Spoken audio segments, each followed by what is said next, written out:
Assalamualaikum warahmatullahi wabarakatuh. Hari ini saya nak buat ulasan perlawanan di antara Seri Pahang menentang Kelantan, yang mana Seri Pahang menang 4-1 pada perlawanan ni. 4 gol dijaringkan di first half adalah satu jaringan yang besar ditunjukkan oleh pasukan Seri Pahang. Manakala untuk Kelantan, waktu first half boleh dikatakan mereka bermain dengan tercari-cari rentak. Masuk second half ada pertukaran dengan membawa masuk player seperti Ikhwan Yazek, seperti Muhaimin Izzuddin. Barulah kita nampak yang Kelantan mampu untuk bermain dengan lebih baik sedikit berbanding waktu first half. Bermaksud di sini boleh dikatakan pre-season Kelantan sebenarnya tidak berlangsung ataupun tidak digunakan dengan baik untuk memastikan yang pasukan Kelantan bersedia untuk masuk dalam kancah Liga Super lah. Sebab kita tengok pemilihan pemain first 11 pun masih lagi tercari-cari. Import yang baru sampai main pun boleh diberi peluang untuk main sampai injured. Jadi benda tu agak, orang kata apa, dressing room pasukan Kelantan FC ni kena cepat cari jalan bagaimana untuk mereka dapatkan formula terbaik, terutamanya dari segi pemilihan first 11 untuk mereka turunkan dalam setiap perlawanan Liga Super lah. Jadi tanpa membuang masa, mari kita masuk ke dalam ulasan perlawanan.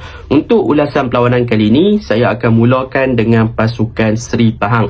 Okey, apakah perkara yang paling saya minat tentang pasukan Seri Pahang ni adalah daripada segi mereka punya build-up, yang mana kalau kita lihat kepada fasa menyerang ataupun kepada in position, ketika pasukan Seri Pahang memegang bola, mereka sebenarnya bermain dalam sistem back 3. Tetapi sistem back 3 pasukan Seri Pahang ni adalah berbeza, yang mana kalau kita lihat mereka meletakkan Fadli Syaz untuk bergandingan dengan seorang lagi centre back pasukan Seri Pahang, dan peranan yang dimainkan oleh Brundo adalah pemain yang paling penting dalam padang. Yang mana kalau kita lihat dalam sistem back 3 pasukan Seri Pahang, mereka bermain dalam bentuk triangle, bermaksud dua centre back di belakang dan Brundo akan naik untuk berada di antara dua centre back ni untuk membentuk bentuk segitiga, dan Brundo akan bermain dengan lebih tinggi di bahagian center dan juga bertindak sebagai double pivot bersama dengan Kevin Ingriso. Bermaksud Brundo akan bermain sebagai number 6 lah bersama dengan Kevin Ingriso, dan dalam pada masa yang sama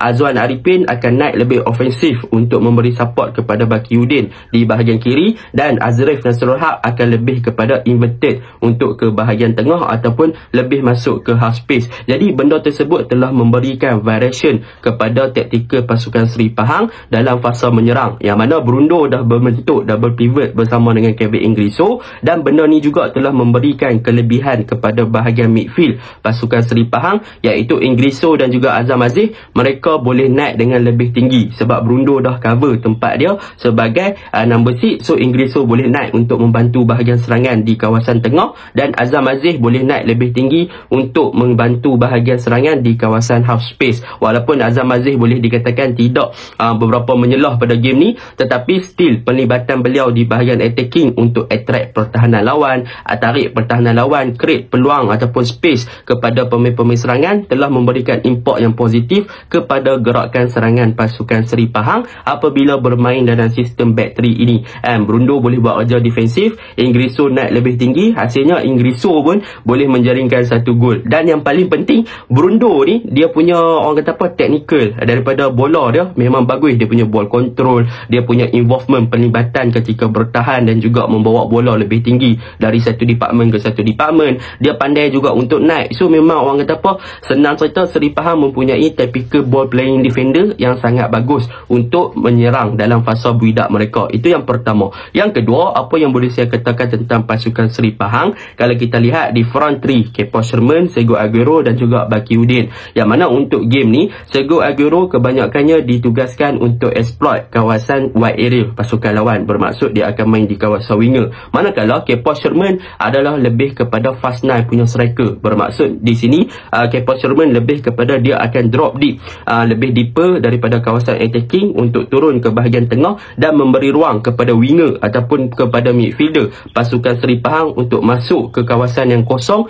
yang mana waktu tu Kepa Sherman dah attract centre back pasukan Kelantan untuk follow dengan dia. So akan ada ruang kosong kosong terbina di belakang, maka di situlah dia akan passing ataupun buka game di situ. So Kepa Sherman lebih kepada corak permainan kepada fast nine berbanding sebagai target man ataupun sebagai top striker. Dan peranan yang dimainkan oleh Bakiuddin, dia lebih kepada senang kata Bakiuddin ni adalah player yang paling menyelah untuk game ni. Sebab apa? Sebab daripada segi skill individu dia memang sangat bagus. Dia punya gameplay pun sangat bagus. Kalau kita lihat gameplay yang ditunjukkan oleh Bakiuddin, memang dia pandai untuk masuk ke half space, dia buat kain, dia assist kat Sergio Aguero, dia buat crossing yang menyebabkan Bruno boleh score dan sebagainya. So Bakiuddin antara player yang cemerlang pada perlawanan ni dari segi exploit bahagian wide area, daripada segi kain dan juga combination play bersama dengan Azwar Arifin di bahagian kiri, memang sangat-sangat superb lah. So benda tu memang positif lah. Dan dalam out position, pasukan Seri Pahang akan membentuk formation lebih kepada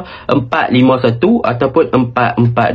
Jadi kita tak akan nampak dalam penggunaan back 3 ketika pasukan Seri Pahang bertahan. Jadi mereka akan lebih kepada penggunaan double pivot tadi. Bruno akan stay dengan Ingriso as a defensive midfielder, dan juga mereka akan disupport dengan winger iaitu Bakiuddin dan juga Aguero akan lebih drop deep untuk cover bahagian wide area. So dekat sini juga menyukarkan pasukan Kelantan untuk overload di bahagian tengah dan juga untuk attack di bahagian wide area. So boleh dikatakan in dan out position pasukan Seri Pahang memang sangat bagus waktu first half. Tetapi masuk second half, boleh saya katakan dari segi konsistensi, pasukan Seri Pahang dia tak boleh nak bermain macam rentak yang sama waktu first half. Kemungkinan dah leading 4, mungkin mereka bermain dengan lebih santai dan lebih cool lah.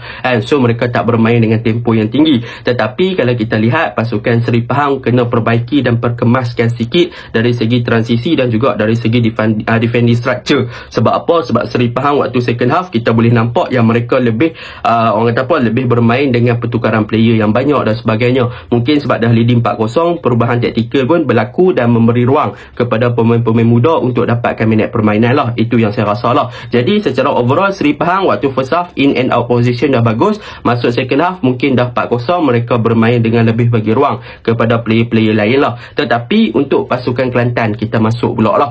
Untuk pasukan Kelantan memang kita boleh nampak satu permasalahan yang dihadapi oleh pasukan Kelantan adalah dari segi pemilihan pemain first 11, yang mana first 11 pasukan Kelantan masih lagi Choi Musik tak boleh nak buat orang kata apa, pemain-pemain yang dipilih masih lagi belum serasi dengan tactical back 3 yang diterapkan. Kalau kita lihat, kelemahan paling ketara adalah ball watching dan juga daripada segi defending structure, yang mana mereka banyak memberi space dan juga ruang kepada pemain-pemain lawan untuk exploit mereka punya defensive third. Jadi benda tu menyebabkan mereka tak boleh nak bermain dengan baik, dan dalam pada masa yang sama defensive ataupun midfield department tak ada orang yang boleh buat proper punya defend kerja ataupun dirty work untuk mengganggu rentak corak permainan pasukan Seri Pahang di bahagian tengah. Tu sebab kita boleh tengok Seri Pahang kawai bahagian tengah memang banyak gila. Jadi benda tu antara kelemahan pasukan Kelantan. Kelemahan lagi, pasukan Kelantan tidak mempunyai proper wingback, yang mana wingback ni dia kena turun naik daripada segi attacking dan juga defending kena bagus.